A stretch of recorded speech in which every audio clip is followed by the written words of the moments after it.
Hello, everyone, and welcome to a new episode of Wind Waker Unflooded, a 3D modeling fan art project where we are reimagining the kingdom of Hyrule in the world and art style of The Legend of Zelda, The Wind Waker. Welcome all, welcome all. So this was a video long in the making, excuse me. Oh man, I've gone back and forth on Castletown again and again and again and again. And so now I thought it would be helpful. You know what? Let me do some work on it. Let me make some decisions. I think Castletown and Wind Waker is a really interesting idea for those that might be new to the channel or haven't heard me talk about Castletown before, or if you just like haven't been following the project. I've been really going back and forth and struggling with what to do with Castletown. And I think that's okay, I don't know. I think about there's this quote where I saw a clip of an interview, I think, with John Cleese from Monty Python. I think it's John Cleese. I'm going to give him credit for this quote. But he kind of talks about like how you can get yourself in corners creatively by trying to make a creative decision too early, And if you just rush to go like, oh, I'm uncomfortable with not knowing what I want to do, then let me just make a decision so I can have confidence. Then you end up making a decision you might regret. But if you can sit in that uncomfortableness of, I don't actually have a decision made about this creative, some aspect of a creative project. If you can sit on that and then come back to it, when you actually have, a motivated decision, like that's kind of the key, right? Just being comfortable with being uncomfortable with the creative process. And that's what I'm trying to do with Castletown. It's just been a lot of back and forth, trying different shapes and thinking about the placements of things and, moving buildings around. And it hasn't been like, I haven't lost progress over it. Because most of the work that I've done on Castletown is in creating the actual buildings themselves. Stuff like the Opera House, the Shakespearean kind of globe style theater, the Roman bathhouse, the museum. That's where most of the work on Castletown goes into. It's like a 90-10, but that 10% is figuring out the layout, figuring out how the roads are going to be shaped around Castletown. Because I made the decision that, I think I want to do a lake town. I think that would be really cool. And then it kind of implies by the time of the actual Wind Waker game that the town has sunk into the lake while the castle survives. And that kind of tells a story about Ganon's invasion, which I think is interesting. And that's kind of my goal, right? With Wind Waker Unflooded, to be able to tell stories through the world. That really is my goal. And like there's stories that I would love to tell in the world and do custom cinematics with dialogue, actually doing storytelling, right? Little short films. I think that would be really fun. But like really, it's like I also want to like have a lot of things that are just clearly visible. There's narratives embedded in the modeling itself, which is part of what I think interests people in the project. Like I try to have some perspective on like what attracted people to the project. So comment down below if I'm wrong, right? Or comment down your own story with what interested you in the project, why you subscribed, when you subscribed, and what you're following it for. I would love to kind of know your own viewpoints about what interests you specifically about Wind Waker Unflooded. And maybe I can talk about that for a second. I've mentioned it before, but I do think like it's worth kind of reiterating. Like what inspires me about this project is it's several things, but it's mainly just that feeling of being underwater in Wind Waker, playing it kind of for the first time or playing it as a kid, and just being able to see mountains all around you in underwater Hyrule, but not actually being able to explore. Just that pure desire of wanting to explore more than the game let you, especially in that beautiful art style. And when Twilight Princess came out, oh, you could finally explore Hyrule. That was great. Breath of the Wild comes out. Oh, you can finally explore Hyrule again. And it's even bigger and more detailed than it's ever been before. But I've still just always had that feeling of like, well, Wind Waker's Hyrule was blocked off to me, and I would love to see what it would look like in its own unique art style.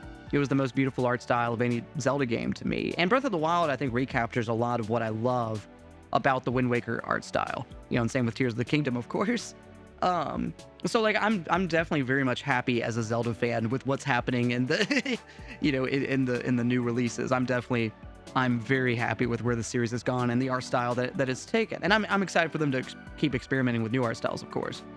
But in many ways, to me, Breath of the Wild is a version of what I wanted to see as a kid, wanting to see Wind Waker's Hyrule. but it's still like, just like very specifically, I've still had that itch that I wanted to scratch of, well, what would this version of the world look like? You know, with its own unique version of Hyrule Castle and the lake. How does it connect to the islands of the Great Sea? Those are all questions that I wanted to answer with this project, and that's really what motivates me as a Zelda fan. And there's other things that motivate me as a person, and and as someone who's interested in places in our real world and history and places that I've been that I want to put in this project. There's all kinds of things, like going to Europe and seeing castles there and thinking about those countrysides like that. There's all of those things and that I want to add to the project of what inspires me and what I love about our real world. But also, as a Zelda fan, that's quantifying what inspires me about Wind Waker Unflooded. So comment down below what inspires you. But anyway, I think before we keep going, I think it's time for a short message. So I will talk to all of you again after the break. Talk to you then. If you want to be able to support me as a creator, there's several ways that you can do that. Become a member on Patreon. It gives you access to exclusive bonus features and early access content in all of my filmmaking projects. Stuff like early access to scripts that I'm writing, storyboards, previs, rough cuts, and music that I compose. I'm a composer, and any music that you've heard in the background of this video was my music. So go to Spotify or Apple Music or wherever you listen to music and type in Joe Kendrick. That's JoeKendrick. Look up Joe Kendrick on Spotify. And we're back. Hello, everyone. I do want to take a second to read some comments. And once again, as always, thank you for listening to that short message. I appreciate y'all watching these videos, and it would mean a lot, and it has meant a lot already to the people who have become Patreon members or supporting me on Ko-fi or listening to my music on Spotify. All of those are really tangible ways that you can help make my creativity possible. So I want to encourage y'all. Because I don't make ad revenue on these videos. If you see an ad, it's because YouTube has put an ad on the video. I'm not making ad revenue. Wind Waker Unflooded is completely not monetized for me. So I just want to go ahead and voice that. But yeah, I think it'd be nice to go ahead and I want to kind of answer some questions, read some comments, and just kind of talk about other things that have come up as I've been releasing videos and things that y'all have responded to. And I'm just reading through some recent ones, and I'm thinking about which one I'd want to tackle first. Here we go. This is a recent comment. For me, it's recent as of recording this. It may be like from a month ago when the video comes out, but this is from John Miller 6787. And John says, dude, as an unabashed fan, I want to say you've got a fan base where half of your fans got introduced to your art via the YouTube algorithm and then fell in love with the project, and half of your fan base got introduced to your art via Zelda Lore Explained YouTube essays and their recommended next videos. I'm in the latter group, and I confidently think that I can speak for the majority of my contemporaries. When I say we didn't fall in love with the project, we fell in love with your art and your communication as an artist, and we desperately want to see you get more into actual independent game development. Also, Hyrulean workhouses, common late medieval, early modern era group homes for middle-class workers, would be rad and really fitting in my opinion. I totally agree. That's a great suggestion. And thank you so much for leaving this comment, John. I've seen a couple of your other comments on other videos, and I really appreciate you finding the channel and just sharing your ideas and your interest in the project. I just wanted to respond to this because this is something I've been really interested in, and just kind of trying to quantify, I guess, like I asked you earlier, like what interests y'all, what brought y'all to the project. That's really interesting to me.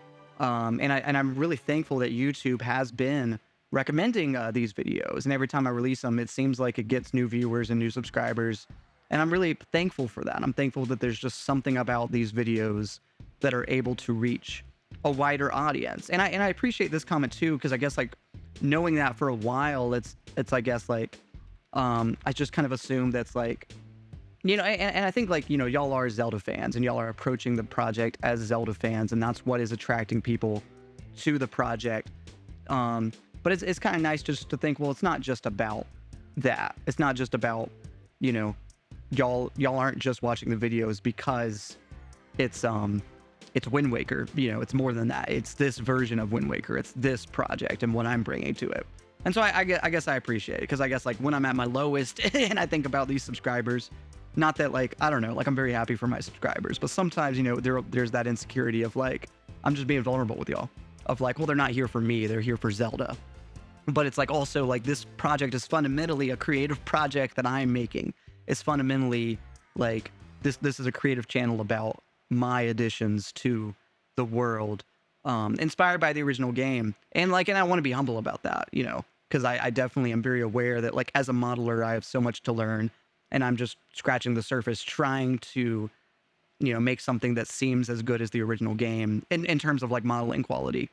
So I'm definitely humble about that. But sometimes I don't know, like it's sometimes I think about that stuff and I'm like, well, y'all aren't really here for me. But it's also like this is my project, and I want to take pride in that. So I guess like I just thank you for leaving that comment that like, y'all are here for me, and that's part of why I like doing voiceovers on these videos. And I've gotten comments before where some people say that they're not super into the voiceover, and I'm totally cool with that. You're welcome to, if you're still interested in the project, you're welcome to watch the video on mute. I do think I'm going to keep doing voiceover videos. And I'm sorry that maybe I don't have a lot to say in every single video, but that is important to me. I've already talked before about this. There's some things I think are worth reiterating. And so, yeah, these are all things I have to think about. And I don't know, like I want to be vulnerable with y'all and real. And I do think that that's part of what I like about this channel, is just being able to like, I guess like just be like open about the project. I think I've talked before. I think that's part of what has made this project kind of able to draw in new viewers, is just transparency and showing off like works in progress and saying this isn't done yet, but I still want to show it to you. And so I think that vulnerability is important as a creator. And often it's easy to just say, I don't want to show you anything until it's done, then I'll show you it. It's easy to get like that as an artist, but I think it's nice to be able to say, and for this project especially, just be able to open it up to anyone who's interested in seeing just any part of the project. So I've really enjoyed being able to share it. So I want to read this other comment kind of just before, because I just want to open up this discussion again. I've read a similar comment, and I just want to ask y'all again what y'all think. So this is from Nickaholic, and they said, what are you planning on doing for the borders of the map? Is all of Hyrule going to be an island surrounded by water, or are you going to expand the land to make it look like a big expanse of land like Breath of the Wild? I think that's a great question, and probably I'm going to do the second one. I'm just thinking about it, because I don't know. I go back and forth on how I want to approach it, because there's a part of me that's like, I could kind of go for like a kind of like diorama approach and just like cut the world off, like I have this grid, let me just kind of cut it off like a square, right? I could do that.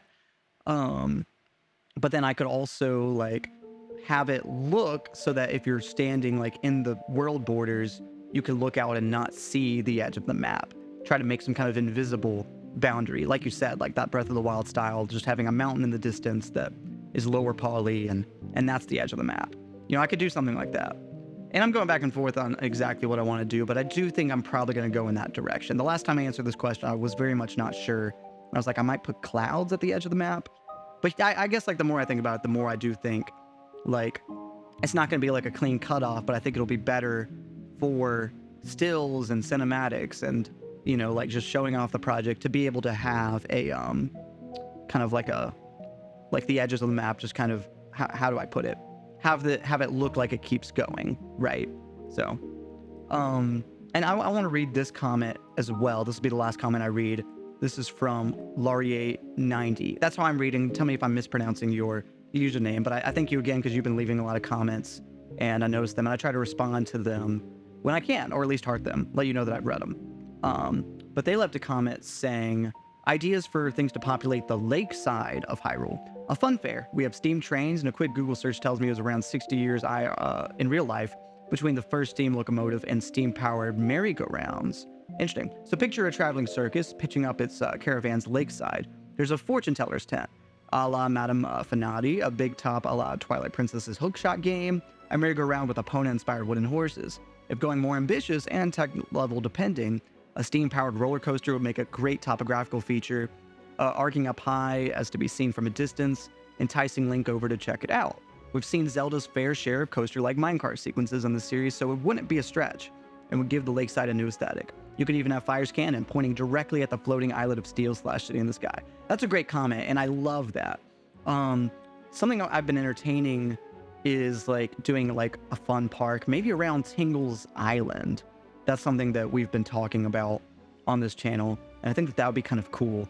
And that's a little further up the river, but I think that that'd be really fun. I love that idea of just like places in the world where you can see like that it's lived in, that there's function, that there's fun. And I want to incorporate all those different aspects of a society into this world, right? Having religion, having art, having theater, having fairs. I think that's a great addition. I want to do, you know, more like trade, like you know, showing evidence of trade between towns and figuring that out, you know, and just all these things really interest me. So comment down below if you have any ideas. So with that in mind, I'm going to start wrapping up the video. Thank you all so much for watching.